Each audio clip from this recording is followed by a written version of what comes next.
గత 2-3 రోజులుగా వివిధ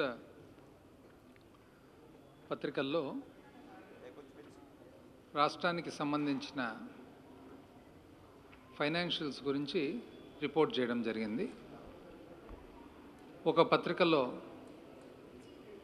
10 నెలల అప్పు రూపాయలు 73,913 కోట్లు, అంచనాల కన్నా 153% అధికం, 100 రూపాయలు ఖర్చు చేస్తే 45 రుణమేనన్న కాగ్, రెవెన్యూ లోటు అంచనాల కన్నా 300% ఎక్కువ, అప్పుల్లో దేశంలోనే 4వ స్థానంలో రాష్ట్రం.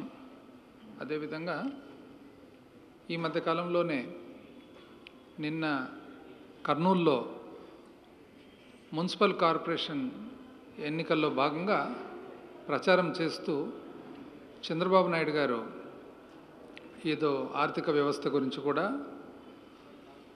కామెంట్ చేయడం జరిగినట్లుంది. సో ఇవన్నీ చూసినట్లయితే ఇది బేసికలీ కాగ్ ఏదైతే మంత్లీ ఇన్ఫర్మేషన్ పబ్లిక్ డొమైన్లో పెడతారో దాన్ని బేస్ చేసుకొని ఈ మీడియా వార్తలు వచ్చినట్లు కనపడతా ఉంది. సో ప్రభుత్వానికి మీ ద్వారా ప్రజలకు నిజ నిజాలు తెలియజేయాల్సిన బాధ్యత ఉంది. అందులో భాగంగా ఏ కాగ్ రిపోర్ట్ అయితే బేస్ చేసుకొని వార్తలు మరి రాయడం జరుగుతుందో, కొంతమంది అపోజిషన్ పార్టీ వాళ్ళు దీని మీద కామెంట్స్ చేస్తూ ఉన్నారు. దానికి అదే కాగ్ రిపోర్ట్ ద్వారానే నేను సమాధానం చెప్తున్నాను. బారోయింగ్స్ అండ్ లయబిలిటీస్ ఏవైతే మరి అప్పు చేయడం జరిగిందో బడ్జెట్ ఇయర్ 2020-21 48,295 కోట్లు చూపగా వాస్తవానికి ఫిబ్రవరి 2021 నాటికే 73,912 కోట్లు చేయడం జరిగిందనేది కాగ్ వాళ్ళు ఇచ్చిన మంత్లీ బులెటిన్లో ఉంది. కరెక్ట్, వాస్తవమే. ఎందుకు బడ్జెట్ అంచనాల కంటే ఎక్కువగా అప్పు చేయాల్సి వచ్చింది? ఇది వాస్తవానికి ఇదేం ప్రపంచానికంతా తెలిసిన విషయం. ఈ సంవత్సరం కోవిడ్ వలన ఆంధ్రప్రదేశ్ రాష్ట్రం ఒకటే కాదు, భారతదేశం ఒకటే కాదు, ప్రపంచవ్యాప్తంగా కూడా ప్రతి ఒక్క దేశము ఈ పరిస్థితుల్లో ఉంది. ఇది ప్రత్యేకంగా ఒక రాష్ట్రానికి సంబంధించిన విషయం అయితే కాదు. కొన్ని రాష్ట్రాలు కొంత మెరుగుండొచ్చు, కొన్ని రాష్ట్రాలు మనకంటే కూడా ఇంకా ఇబ్బందుల్లో ఉండొచ్చు. కొంత rich states like Maharashtra, Gujarat, Karnataka definitely వాళ్ళ పరిస్థితి మనకంటే కొంత మెరుగుంటుంది. ఎందుకంటే వాళ్ళ దగ్గర అధిక ఆదాయాలు ఉన్నాయి. అదేవిధంగా ఉత్తరోత్తర కూడా అధిక ఆదాయాలు వచ్చే పరిస్థితి ఇతర రాష్ట్రాల కంటే ఎక్కువ ఉన్నాయి.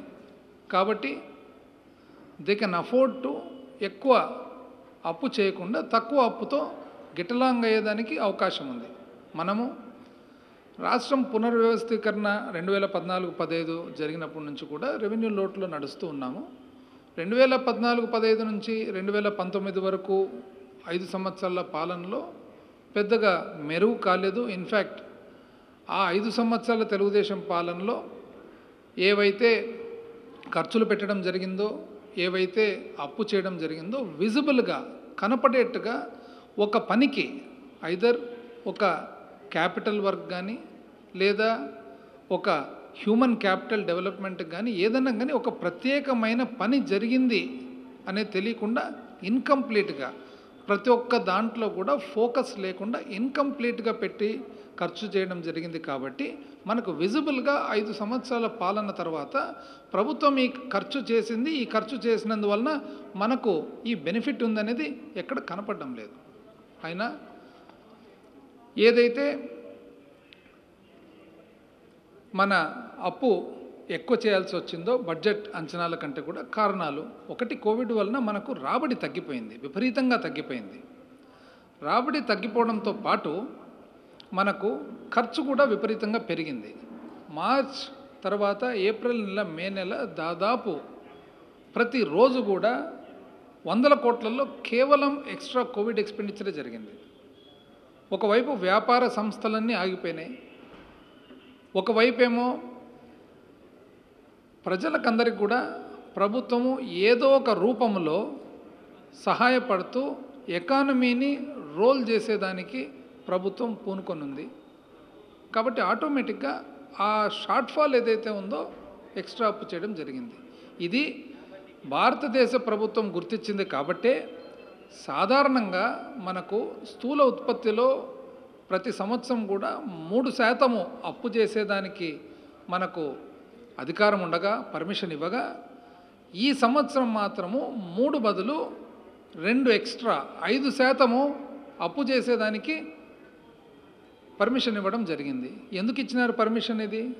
ఎందుకంటే ఈ పరిస్థితి ఉంది కాబట్టే ఎక్స్ట్రా అప్పు చేసేదానికి పర్మిషన్ ఇవ్వడం జరిగింది. మీరు గమనించినట్లయితే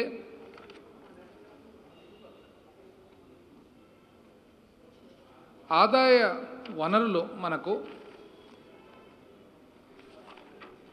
ఎప్పుడైతే ఆంధ్రప్రదేశ్ ప్రభుత్వము ఒక కీలకమైన నిర్ణయం తీసుకోవడం జరిగింది. మార్చిలో కోవిడ్ వచ్చిన తర్వాత ప్రతి ఒక్కరు కూడా ఖర్చు బాగా తగ్గించుకోవాలి అనే ఆలోచనకు వచ్చినప్పుడు మన ప్రభుత్వం, మన ముఖ్యమంత్రి గారు మాత్రము ఒక చాలా కీలకమైన నిర్ణయం తీసుకోవడం జరిగింది. ఈ సమయమే మనము ప్రజలను ఆదుకోవాలి, ప్రజలకు అవసరమైన సహాయం చేయాలి, సహాయ చర్యల్లో ఏమాత్రం తగ్గకూడదు. అది ఆరోగ్యపరంగా కానీ లేదా ఎకానమీ రోల్ ఓవర్ అయ్యేదాని కోసం కానీ ఖచ్చితంగా ప్రభుత్వ సహాయం తగ్గకుండా ఆ సహాయం ద్వారా ఎకానమీ అనేది అదే విధంగా నిలబడి ఉండాలి అని చెప్పి ఒక నిర్ణయం తీసుకోవడం జరిగింది. కొన్ని రాష్ట్రాలు వాళ్ళ విధానాల కొద్దీ కోవిడ్ ఉంది, ఆదాయం లేదు కాబట్టి మొత్తం కంప్లీట్గా తగ్గించేద్దామని.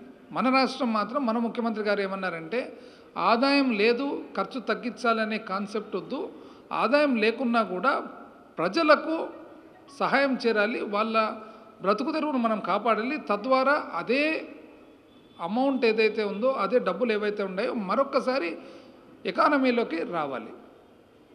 అందుకనే ఎటువంటి సహాయ చర్యలు కూడా తగ్గించకుండా కంటిన్యూ చేయడం జరిగింది. ఇన్ఫ్యాక్ట్ ఎంతోమంది శాస్త్రవేత్తలు కూడా, ఆర్థిక శాస్త్రవేత్తలు వాళ్ళ గమనిక ఏమంటే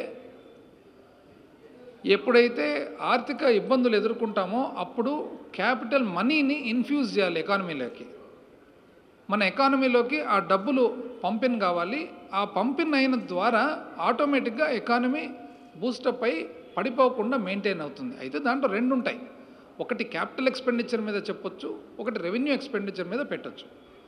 మనం ఏవైతే ప్రజలకు అందించినామో మనం ఇంకా అంత డెవలప్డ్, చాలా విపరీతంగా అభివృద్ధి చెందిన దేశము కాదు, అభివృద్ధి చెందిన రాష్ట్రము కాదు విపరీతంగా. కాబట్టి ఈరోజు క్యాపిటల్ మన దగ్గర ఒక 10 రూపాయలు ఉంది. ఆ 10 రూపాయలు క్యాపిటల్ వ్యయంలో పెట్టాలన్నా లేదా మనము ప్రజలను ఆదుకునే దానికి వెల్ఫేర్ వ్యయంలో పెట్టాలంటే ఈ ప్రభుత్వం వెల్ఫేర్ ఓరియంటెడ్ ప్రభుత్వం కాబట్టి గర్వంగా చెప్తూ ఉన్నాము. మనము ప్రజలకు ఆ సహాయం అందజేయడం జరిగింది. తద్వారా అదే డబ్బులు ఎకానమీలోకి పంపించేయడం కూడా జరిగింది. కాబట్టి డబ్బులు అవసరం వచ్చినాయి కాబట్టి అప్పు చేయడం జరిగిందని చెప్పి ఈరోజు గర్వంగా చెప్తా ఉన్నాం. దీంట్లో ఏం దాపరికం ఏం లేదు. మీరు గమనించినట్లయితే దానివల్ల రిజల్ట్ ఒక్కసారి చూడండి. రెవెన్యూ రిసీట్స్ చూసినట్లయితే రెవెన్యూ రాబడి మనం ఎప్పుడైతే మనీ పంపింగ్ చేసినామో 2019-20 జూన్ నెల అంటే ఇంచుమించు ఏప్రిల్ అండ్ మే ఆల్మోస్ట్ కుప్పకూలిన పరిస్థితుల నుంచి జూన్ నెల 2019-20లో 3,540 కోట్లు 19-20లో రాబడి ఉంటే 20-21కి వచ్చేటప్పటికి 5,785 కోట్లకు పెరిగింది. ఎక్కడి నుంచి పెరుగుతుంది? కోవిడ్ అప్పుడు మొత్తం కూలిపోయింది వ్యవస్థ అన్నప్పుడు రాబడి ఎక్కడి నుంచి పెరుగుతుంది? ఎక్కడి నుంచి పెరుగుతుందంటే ప్రభుత్వము ప్రజలలోకి, ముఖ్యంగా పేదవాళ్లకు అండ్ అవసరం ఉండే వాళ్లకు ఏదైతే మనీ పంపింగ్ జరిగిందో ఆ పంపింగ్ ద్వారా ఎకానమీ మళ్ళీ మెయింటైన్ అయింది. అదేవిధంగా 2019-20 జూలై నెల 3,915 కోట్లయితే 2020-21 ఈ సంవత్సరం 6,583 కోట్లు. 2019-20 అదేవిధంగా సెప్టెంబర్ నెల 6,964 అయితే ఈ సంవత్సరం 4,937. అదేవిధంగా 19-20 2,458 అయితే ఈ సంవత్సరం 10,047. అంటే ఒక నెల ఎక్కువ తక్కువ అయినా కూడా ఓవరాల్గా ఈ సంవత్సరం పెరిగింది. ఎందుకు పెరిగింది, ఎందుకు ఎక్కువ తక్కువలు అవుతాయంటే కొన్ని నెలల్లో quarterly returns, half yearly returns, taxation file చేసినప్పుడు ఆ నెల మాత్రం ఎక్కువ చూపుతుంది. కానీ ఓవరాల్గా మనము ఎకానమీని మెయింటైన్ చేయగలిగినాం. అదేవిధంగా పన్నేతర ఆదాయం కూడా, పన్ను ఆదాయం కాకుండా పన్నేతర ఆదాయం చూసినట్లయితే కూడా ఓవరాల్గా జనవరి నెల వరకు చూసినట్లయితే 2019-20 2,420 కోట్లు పన్నేతర ఆదాయం వస్తే 2020-21 ఈ కోవిడ్ సంవత్సరం 2,569. అంటే పోయిన సంవత్సరం కంటే కూడా మార్జినల్గా ఈ సంవత్సరంలో ఎక్కువ వచ్చింది. అదేవిధంగా జనవరి నెల వరకు మనం చూసినట్లయితే మనకు 70,000 చిల్లర కోట్లు పోయిన సంవత్సరం అయితే 61,000 దాదాపు దగ్గరికి రాగలిగినాం. అదేవిధంగా గ్రాంట్ ఇన్ ఎయిడ్ కూడా కేంద్ర ప్రభుత్వం నుంచి ఈ ప్రభుత్వం సమర్థవంతంగా కూడా గ్రాంట్ ఇన్ ఎయిడ్ కూడా తెచ్చుకోగలిగినాం. 13,558 కోట్లు జనవరి నెల 19-20 సంవత్సరానికి, పోయిన సంవత్సరం జనవరి నెలకు 13,558 కోట్లు అయితే ఈ సంవత్సరం 24,420 కోట్లు తెచ్చుకోగలిగినాం. ఇదే తెలుగుదేశం ప్రభుత్వము సంకీర్ణ ప్రభుత్వంలో భాగస్థులు. పోయినసారి సంకీర్ణ ప్రభుత్వంలో భాగస్థులు 2 మంత్రులు బీజేపీ వాళ్ళు ఇక్కడ, 2 మంత్రులు వీళ్ళు అక్కడ. కానీ ఎప్పుడు ఏడిపే, మాకు ఢిల్లీ సహకరించలే, మాకు ఢిల్లీ సహకరించలే, మాకు ఢిల్లీ సహకరించలే, ఎప్పుడు ఏడిపే. ఏ రోజు కూడా ధైర్యంగా మేము పోయినాం, మేము సాధించగలిగినామని చెప్పిన దాఖలే లేవు. అదేవిధంగా ఇంత అలారం అంటే ఏదో ఇంకా జరిగిపోయింది, ఏదో పడిపోయిందని చెప్పి ప్రతి ఒక్కరు అలారం చేసి వాళ్ళు అలారం అయినట్లు నటించి ప్రజలందరినీ అలారం చేయడం కూడా పొరపాటు అని చెప్పి ఈరోజు నేను తెలియజేస్తా ఉన్నా. ఈరోజు గమనించినట్లయితే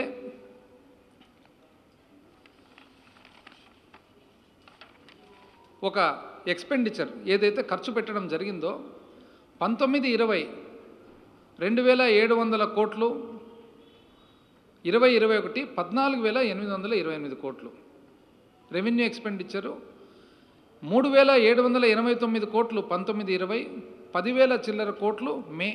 అంటే ఏప్రిల్ అండ్ మేలో ఈ ప్రభుత్వం ఉద్దేశపూర్వకంగా పేదవాన్ని కానీ మధ్యతరగతి వాడిని కానీ కాపాడాలనే ఉద్దేశంతో, ఎకానమీని మెయింటైన్ చేయాలనే ఉద్దేశంతో పంపింగ్ చేయడం జరిగింది. ఏ విధంగా పంపింగ్ చేయడం జరిగింది?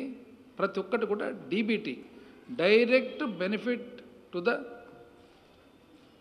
బెనిఫిషరీకి డైరెక్ట్ ట్రాన్స్ఫర్. ఎక్కడే కానీ మధ్యవర్తి లేకుండా డైరెక్ట్గా ట్రాన్స్ఫర్ చేయడం జరిగింది. ఏ సహాయం కూడా డైరెక్ట్గా బెనిఫిషరీకి సహాయం చేయడం జరిగింది. మనల్ని అంటే వీళ్ళు ఈ అపోజిషన్ వాళ్ళు కూడా ఎట్లున్నారంటే, అంటే మీరు సహాయం చేస్తారా అని చెప్పి బాధ ఉన్నట్లుంది. మాట్లాడడానికి ఏం లేక ఈరోజు అప్పు అప్పు అప్పు అని చెప్పి మాట్లాడుతూ ఉన్నారనమాట. అదేవిధంగా గమనించినట్లయితే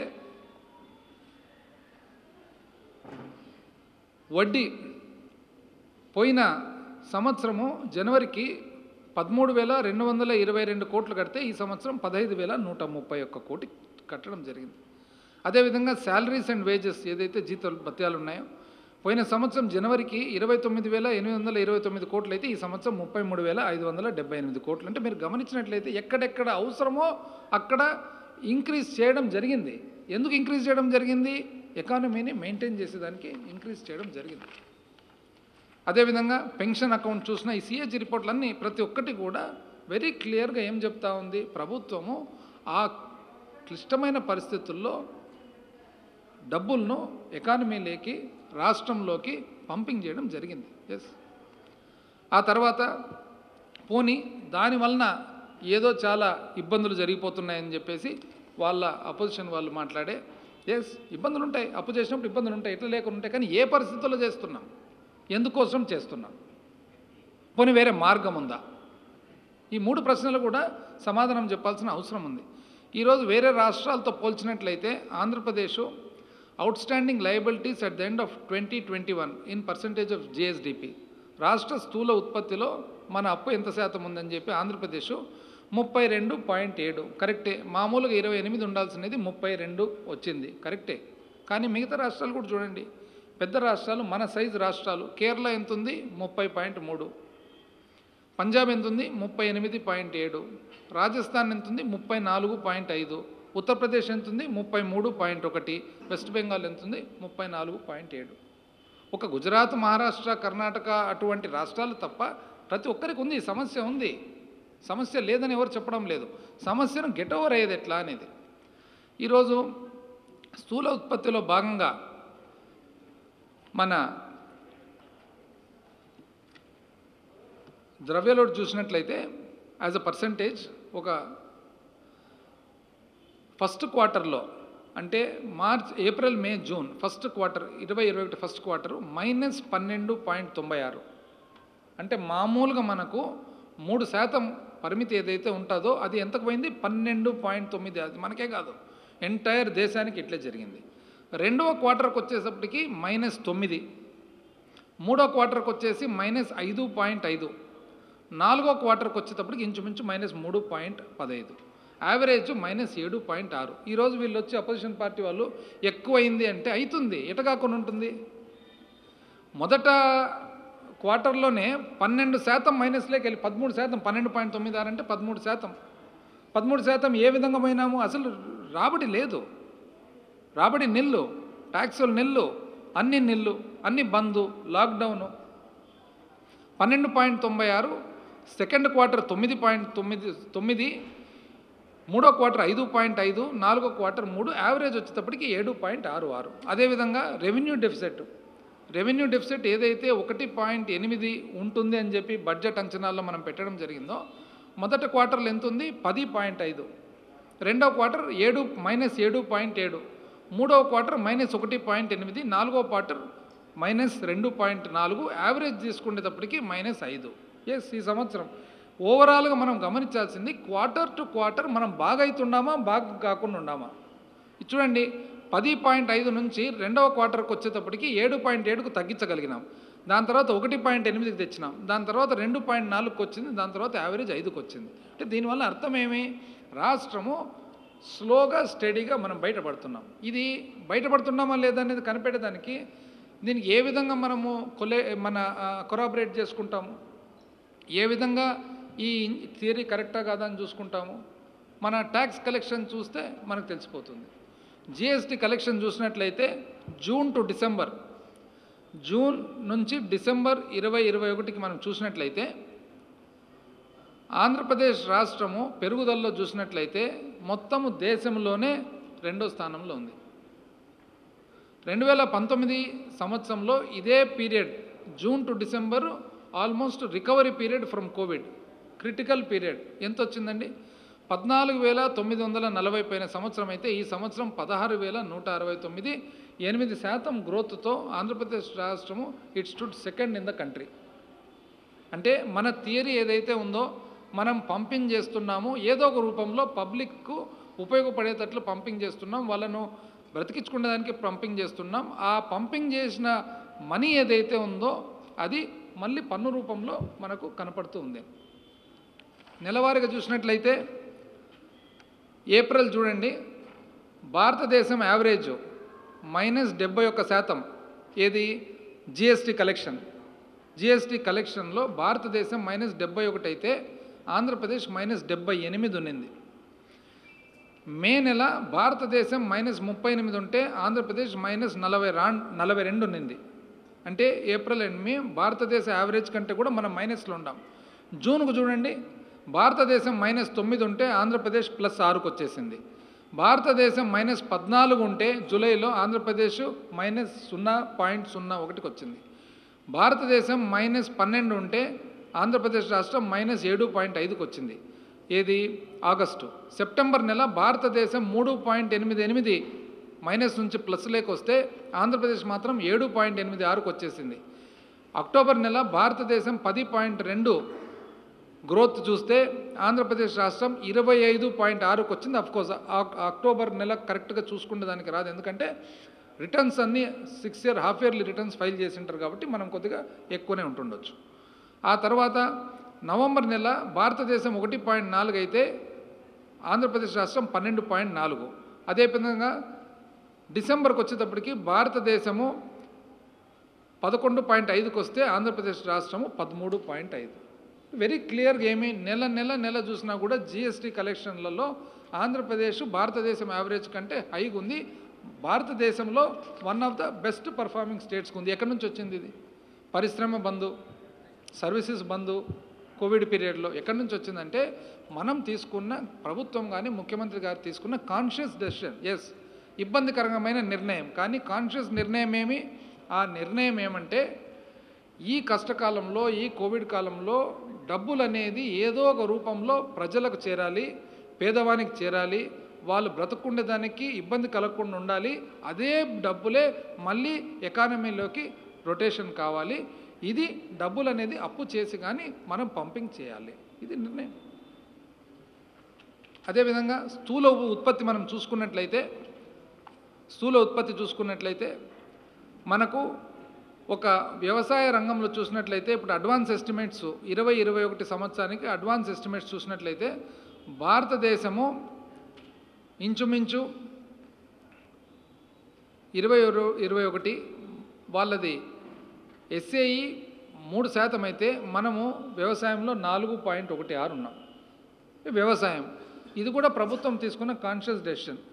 లాక్డౌన్ అప్పుడు కూడా భారతదేశంలో ఉన్న వివిధ రాష్ట్రాలలో ఆంధ్రప్రదేశ్ రాష్ట్రం మొట్టమొదటి రాష్ట్రం ఒక ఖచ్చితమైన నిర్ణయం తీసుకొని వ్యవసాయం చేసుకుండే ఏదైతే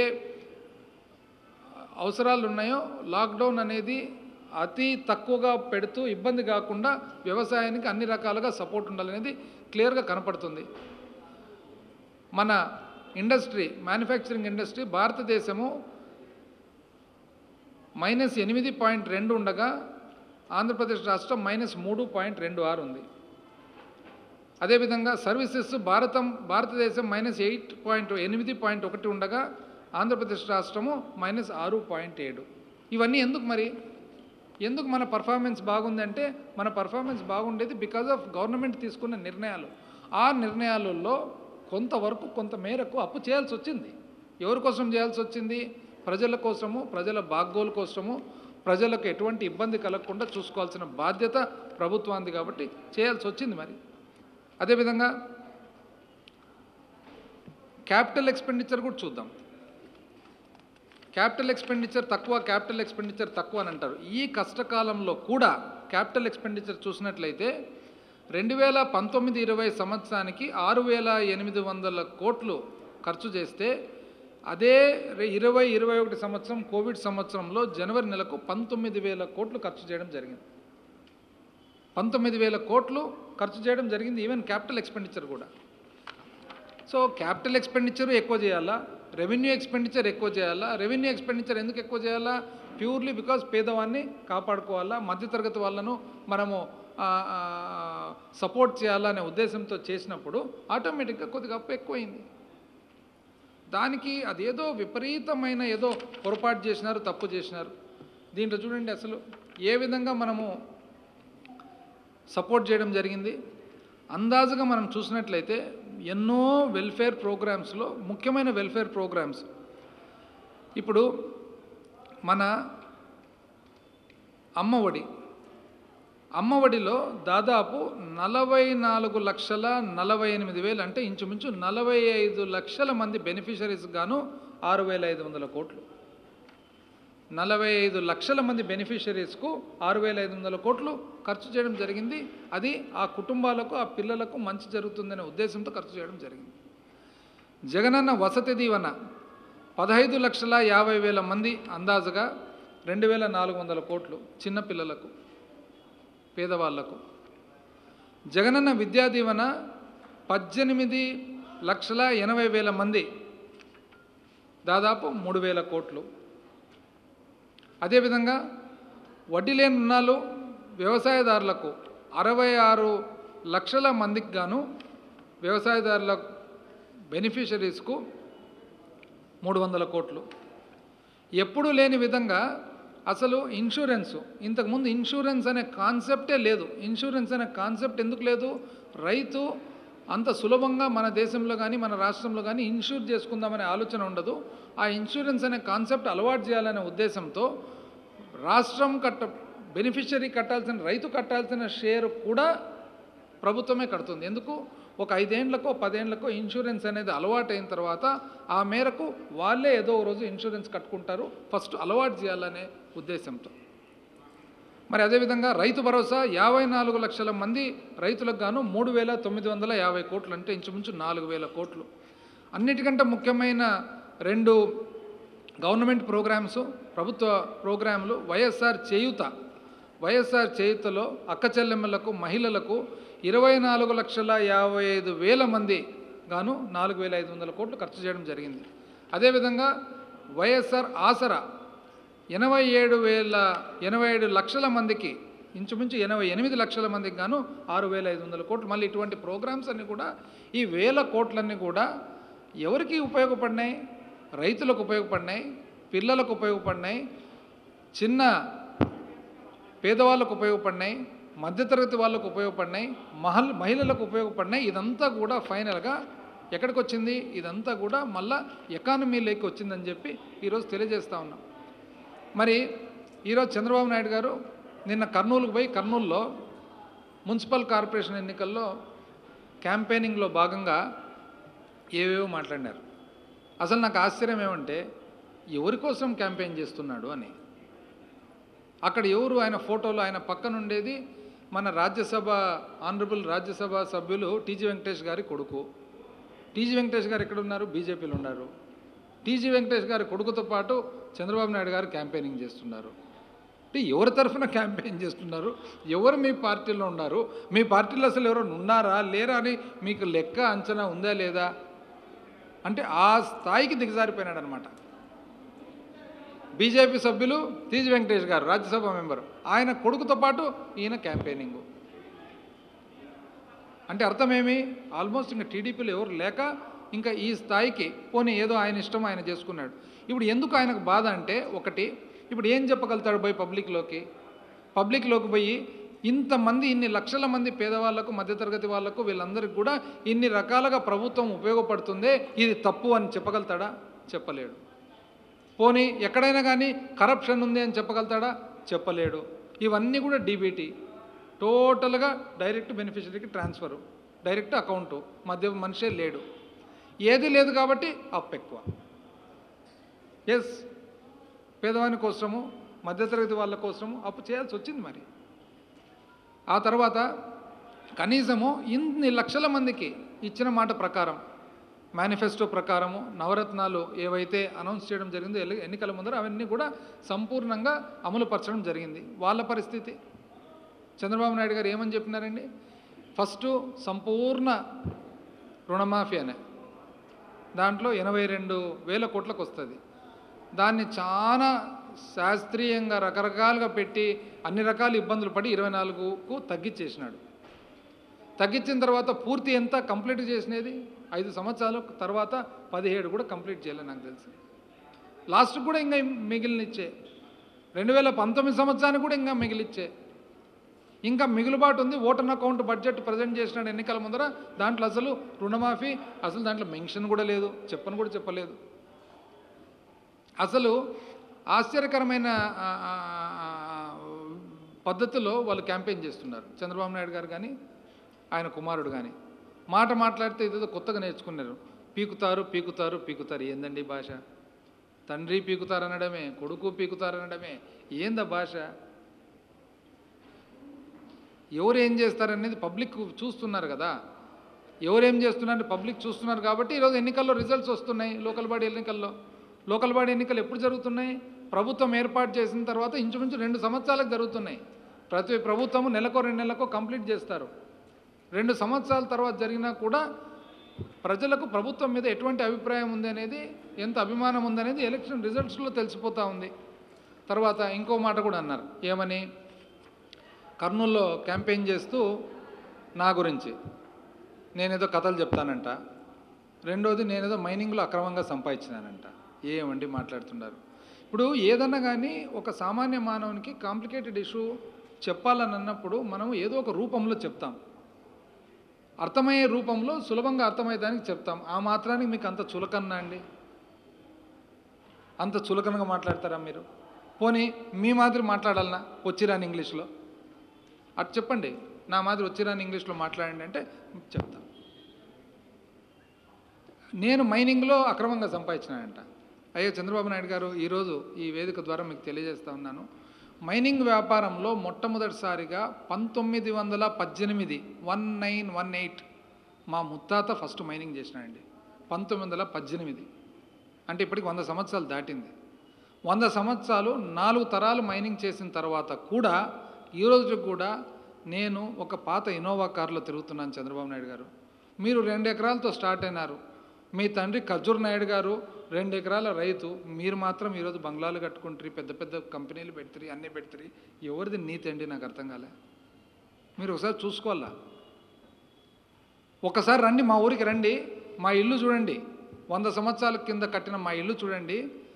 మీ నరవారిపల్లెకి పోతాం, మీ ఇల్లు కూడా చూద్దాము. ఈ రోజుకి నేను ఇంకా అపార్ట్మెంట్లో ఉంటున్నాను. నా సొంత ఇంట్లో ఒక అపార్ట్మెంట్. మీరు 100 కోట్లు పెట్టి ఇండ్లు కట్టిన మాట వాస్తవమా కాదా? హైదరాబాద్లో చెప్పండి. మీరు మాట్లాడతారండి నీతి గురించి? అంటే ఎవరంటే వాళ్ళు పక్కన ఏదైనా స్లిప్ అందిస్తే మాట్లాడడమే. ఏ పార్టీ వాళ్ళు ఉన్నారు మీ పక్కన దాంట్లో వ్యాన్లో కూడా తెలియకుండా. మూడోది ఏం చేసినారు అంట. ఏం చేసినారండి? మీరేం చేసినారు కర్నూలుకు? ఈ ప్రభుత్వము, ముఖ్యమంత్రి గారు ఏం చేసినారు నేను చెప్తున్నాను. కర్నూలుకు అంత డేరింగ్ డెసిషన్ తీసుకొని subject to the permission of the court, high court కర్నూలులో పెడతామని చెప్పి అనౌన్స్ చేసినారా లేదండి? అంతకంటే డేరింగ్ డెసిషన్ ఎవరైనా తీసుకోగలుగుతారా?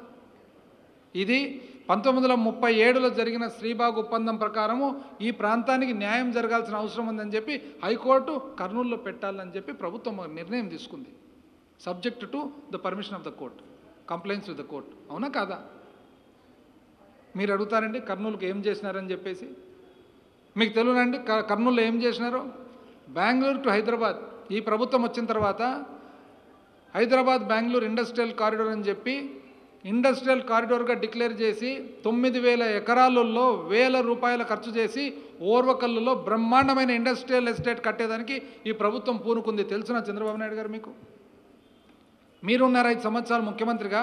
Hyderabad to Bengaluru industrial corridor కోసం మీరు ప్రయత్నం చేసినారు. అయ్యిందండి మీతో?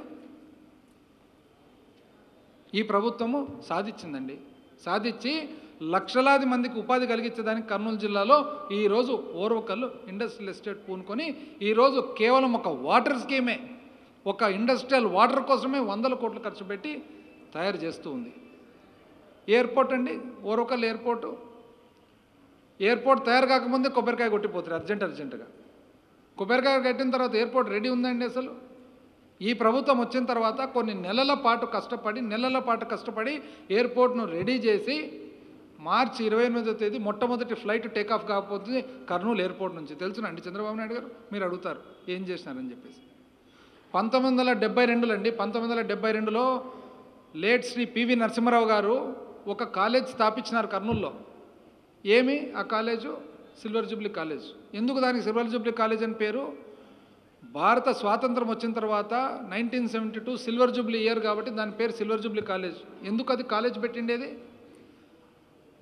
మెరిటోరియస్ స్టూడెంట్స్ ఎవరైతే రాష్ట్రంలో ఉండారో సివిల్ సర్వీసెస్కు ప్రిపేర్ అయ్యేదానికోసము ప్రత్యేకమైన కోర్సులు, కరికులం ఉండాలనే ఉద్దేశంతో సిల్వర్ జూబ్లీ కాలేజ్ స్థాపిస్తే అక్కడ ఒక 2 former chief secretaries of Andhra Pradesh కూడా products of silver jubilee college ఉంటే ఈరోజు ఈ ప్రభుత్వము ఆ గొప్ప ఆలోచన మీద గౌరవంతో, ఆ ప్రాంతం మీద గౌరవంతో బ్రహ్మాండమైన బిల్డింగు జగన్నాథ్ గట్టు మీద కొత్త బిల్డింగ్ కట్టేదానికి పూనుకుందని చెప్పి ఈరోజు గర్వంగా చెప్తున్నాం. మీరు అడుగుతారండి?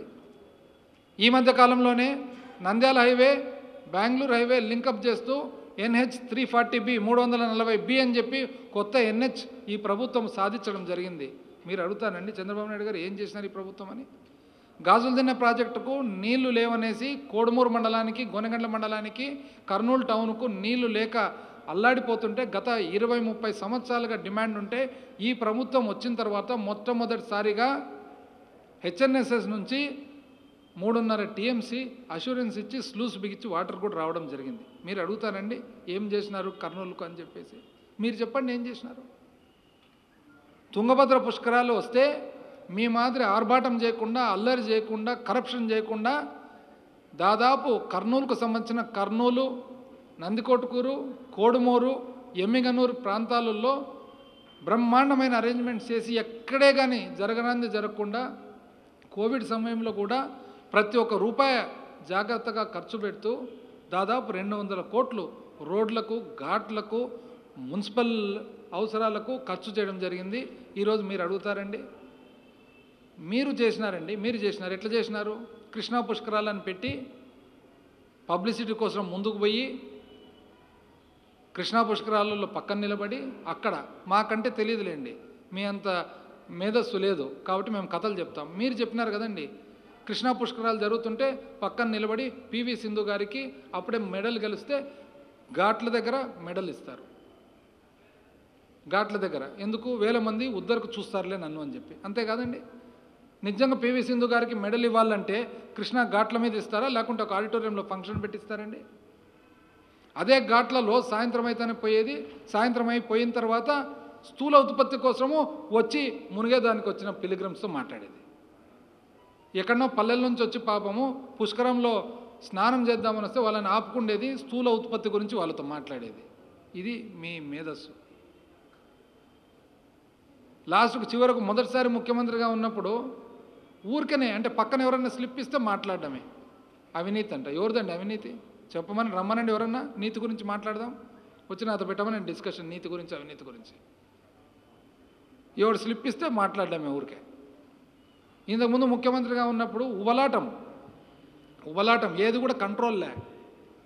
ఇంతకుముందు రామారు పిల్లయ్య అని ఒక ఆయన పెట్రోల్ కనుక్కున్నా అన్నాడు. అందరు నవ్వుకుంటున్నారు. ఈ మహానుభావుడిపై రాష్ట్ర డబ్బులు 10 లక్షల డబ్బులు కూడా ఇచ్చినట్టున్నాడు. ఎందుకు? మళ్ళా మిస్ అవుతానేమో పబ్లిసిటీ అని చెప్పి. ఇటువంటి ఆలోచన, ఇటువంటి మేధస్సు పెట్టుకొని ఈయన అందరి గురించి మాట్లాడడము, కామెంట్ చేయడము, ఏది ఇస్తే స్లిప్ ఇస్తే అది మాట్లాడడం. ఏం చేసినారు కర్నూలు జిల్లాకు? కథలు చెప్తారు. మైనింగ్లో 100 సంవత్సరాల నుంచి మైనింగ్ చేసి ఈరోజు కూడా పాత ఇనోవా కార్లో తిరుగుతూ అపార్ట్మెంట్లో ఉండానండి. నాతోన మీరు కంపారిజన్ పెట్టుకుంటే చంద్రబాబు నాయుడు గారు పోయి దయచేసి ఇవన్నీ వద్దండి. ఏదన్నా కానీ ఏదన్నా ఉంటే ఒక సలహా సూచన ఇవ్వండి. ఆ సూచన ప్రకారము, ఆ సలహాల ప్రకారం మాట్లాడతాం. కానీ ఏదో ఉంది కదా క్యాంపెయినింగ్ అని చెప్పి వేరే పార్టీ వాళ్ళని పక్కన పెట్టుకొని వాళ్ళు కూడా నా పార్టీ అని చెప్పి మీరు చూపించుకుంటూ ఎక్కడెక్కడ క్యాంపెయినింగ్ చేసి దయచేసి మీ మర్యాద తగ్గించుకొని మా అందరికి కూడా మర్యాద తగ్గించే పని చేయొద్దండి.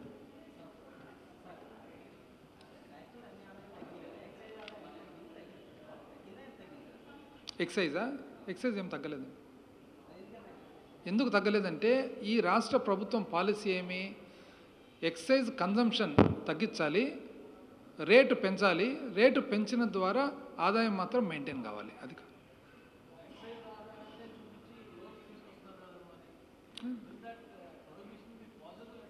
నో బేసికలీ ఇప్పుడు మనము ఒక కార్యం చేయాలి. ఈరోజు as on today sales tax ఒక ఆదాయ మార్గము, ఎక్సైజ్ ఒక ఆదాయ మార్గము, స్టాంప్స్ అండ్ రిజిస్ట్రేషన్ ఒక ఆదాయ మార్గము, ట్రాన్స్పోర్ట్ ఒక ఆదాయ మార్గము, మైన్స్ ఒక ఆదాయ మార్గము, ఫారెస్ట్ ఒక ఆదాయ మార్గము. సో దీంట్లో ఎక్సైజ్ అనే ఆదాయ మార్గం మనం ఏ విధంగా చూసినాం? మన పాలసీ ఏమి? ప్రజలల్లో పేదవాడు తాగేది తగ్గాలంటే డిస్కరేజ్ చేయాలి. డిస్కరేజ్ చేయాలంటే మనము రేటు పెంచితే డిస్కరేజ్ అవుతారు. దానివల్ల రేటు పెరిగిన దానివల్ల ప్రభుత్వానికి ఆదాయం గండి పడకుండా ప్రస్తుతానికి ఉంది. సో ఆ ఆదాయాన్ని సంక్షేమ కార్యక్రమాలు చేసేదానికోసము ఎస్క్రో చేసి తద్వారా చేయడం జరిగింది. అది ఎక్సైజ్ చేయొచ్చు, సేల్స్ ట్యాక్స్ చేయొచ్చు, స్టాంప్స్ అండ్ రిజిస్ట్రేషన్ చేయొచ్చు, ఇంకోటి చేయొచ్చు. అయితే ఎవరు ఒక్కరు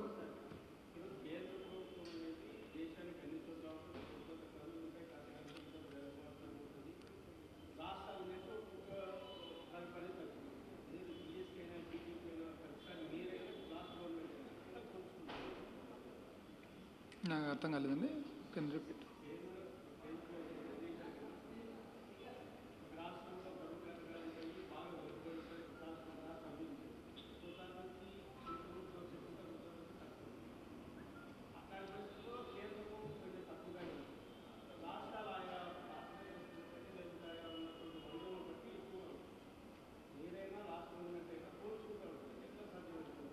పోల్చడం అంటే ఇప్పుడు యావరేజ్ తీసుకుంటాము. కేంద్రం వచ్చేసి యావరేజ్ ఆఫ్ ఇప్పుడు జిఎస్టీ ఉంటుంది, వాళ్ళకు వచ్చిన జిఎస్టీ యావరేజ్ తీసుకుంటాము.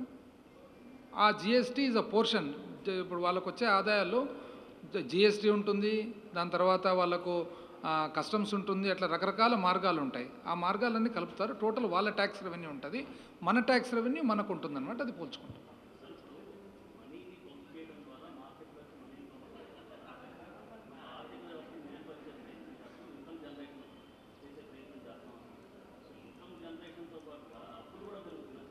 చెప్తా. ఇన్కమ్ జనరేషన్ కాదండి ఇది. ఈడ primary motive, the primary motive is Covid వచ్చింది. కోవిడ్ వచ్చినప్పుడు కుప్పకూలే పరిస్థితిలో ఉంది. అంటే పేదవాడు జీవించేదానికి కూడా కష్టం. రోజు కూలికి పోయేవాడు కనీసం పని చేసుకునే దానికి కూడా అవకాశం లేదు. ఏప్రిల్ వచ్చేటప్పటికి ఇది ఎన్ని రోజులు ఉంటుందో కూడా ప్రపంచంలో మొట్టమొదటిసారిగా ఈ పరిస్థితి ఎన్ని రోజులు ఉంటుందో, ఎప్పుడు దీనికి ఎండ్ వస్తుందో, ఎప్పుడు దీనికి రిలీఫ్ వస్తుందని కూడా తెలియదు. ఆ పరిస్థితుల్లో ఫస్ట్ ప్రయారిటీ పేదవాడు కనీసం బ్రతికేదానికి ప్రభుత్వము సహాయపడాలి. రోజు కూలికి పోయేవాడు ఎంతో కొంత ప్రభుత్వం ఆదుకుంటే తప్ప అసలు బ్రతకలేడు. మధ్యతరగతి వాళ్ళకు ఉద్యోగం పోలేరు, చేయలేరు, శాలరీస్ కంపెనీస్ ఇవ్వచ్చు, ఇవ్వకపోవచ్చు, వాళ్ళకు ఏదో ఒక సహాయం ఉండాలి. So the most needy people, ఎక్కువ అవసరం ఉండేవాళ్ళు సమాజంలో ఎవరు ఉన్నారో వాళ్ళని ప్రభుత్వం ఆదుకోవాలి. ఆ ఆదుకుండే దాంతో మన ప్రభుత్వం తీసుకున్న పాలసీ ఏమంటే కొద్దిగా గొప్ప అప్పు ఎక్కువ చేసినా పర్వాలేదు, కానీ ఆదుకుండేది మోర్ ఇంపార్టెంట్. ఫస్ట్ మనిషి జీవించాలి, ఆ తర్వాత సంగతి తర్వాత చూసుకోవచ్చు అనే ఆలోచనతో మనం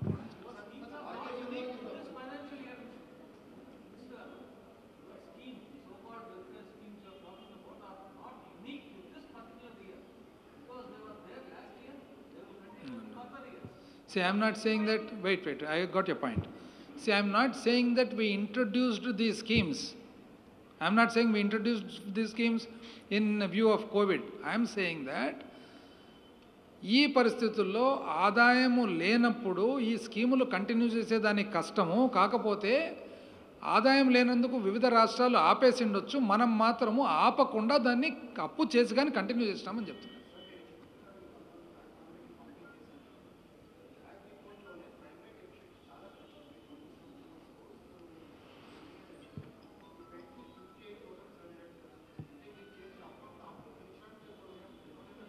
That is not primary deficit. Primary deficit is on interest. మీరు చెప్పేది టోటల్ బారోయింగ్ మీరు చెప్పేది. ఎస్, నేను అదే కదా చెప్పేది. ఈవెన్ కేంద్ర ప్రభుత్వం కూడా why did they allow 2% extra? ఎందుకు 2% ఎక్స్ట్రా? ఎందుకు 2% ఎక్స్ట్రా ఇచ్చిన అంటే ఈ పరిస్థితి ఉంది. ఇప్పుడు కూడా ఫైనాన్స్ కమిషన్ ఇప్పుడు 15వ ఆర్థిక సంఘం రిపోర్ట్ ఇచ్చింది. ఏమనిచ్చింది రిపోర్టు? 3 బదులు కేంద్రానికి 2025-26 వచ్చే వరకు 4 వరకు పరిమితి ఇచ్చింది. మనకు ఈ సంవత్సరం 4, నెక్స్ట్ సంవత్సరం 3.5, నెక్స్ట్ సంవత్సరం 3. ఇప్పుడు మనం we are at -7. Where is the state country? ఇప్పుడు ఈరోజు కేంద్ర ప్రభుత్వం బారోయింగ్ ఎంత ఉంది? ఎప్పుడు లేని విధంగా 12 లక్షల కోట్లు బారోయింగ్ ఉంది. ఎందుకుంది? ఇప్పుడు ఎదుర్కొండేదానికి. It is not us alone. ఇప్పుడు కేంద్ర ప్రభుత్వము మామూలుగా వాళ్ళు ఇప్పుడు ఏ లెవెల్లో ఉండరు? వాళ్ళు దాదాపు 12 లక్షల కోట్లు బారోయింగ్లో ఉండారు ఈ సంవత్సరం బడ్జెట్లో. ఎందుకు అంటే కేవలం ప్యూర్లీ ఫస్ట్ గిట్టలాంగ్ కావాలి, తావర తగ్గించుకుంటూ పోయేది. ఇప్పుడు కోవిడ్ అనే పరిస్థితి ఇది ప్రతి సంవత్సరం వస్తుందని కాదు, లేదా ఇటువంటి పరిస్థితి రెగ్యులర్గా మనం చూసినది కాదు. సో ఈ పరిస్థితులు మొత్తం కుప్పకూలిన వ్యవస్థను బ్రతికిచ్చేదానికి ఇది ఫస్ట్ ఎయిడ్ మాదిరి చేసి దాని తర్వాత చూసుకుందాం అనేది ఇంపార్టెంట్.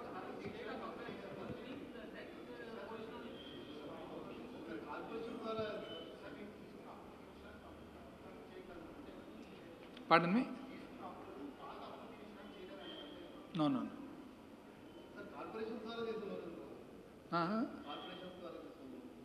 కార్పొరేషన్స్ అంటే కార్పొరేషన్ నడిచేదానికి కార్పొరేషన్ లోను. ఇప్పుడు మన డిస్కామ్స్ ఉంటాయి, ఎలక్ట్రిసిటీ డిస్కామ్స్ నడిచేదానికి డిస్కామ్స్ లోన్ తీసుకుంటారు. అవి ఉండే ఆల్మోస్ట్ 1 lakh. 1 lakh పాత గవర్నమెంట్ చేసినది 60 చిల్లర పాత గవర్నమెంట్ ఉంది. మన గవర్నమెంట్ వచ్చిన తర్వాత దాదాపు 40 వరకు. సేమ్ క్వశ్చనా?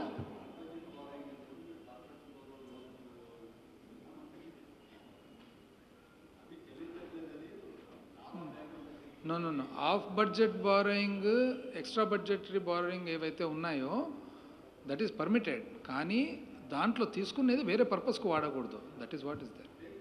ఇప్పుడు పాత గవర్నమెంట్ ఏం చేసినారంటే సివిల్ సప్లైస్ పేరు మీద తీసుకొని పసుపు కుంకుమకు మార్చడం అట్లా పెట్టినారు. మనం అట్లా కాకుండా ఏ మేరకు తీసుకున్నామో ఆ మేరకు దానికి వాడుతున్నాం.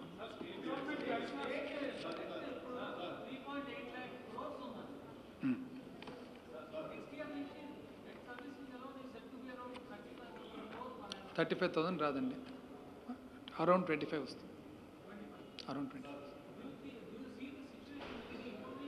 బేసికలీ దిస్ ఈజ్ నాట్ ఈ సిచ్యువేషన్ అనేది ఈ సంవత్సరం మనకే కాదండి, కేంద్రానికి ఇదే పరిస్థితి ఉంది, మిగతా అన్ని రాష్ట్రాలకు ఇదే పరిస్థితి ఉంది.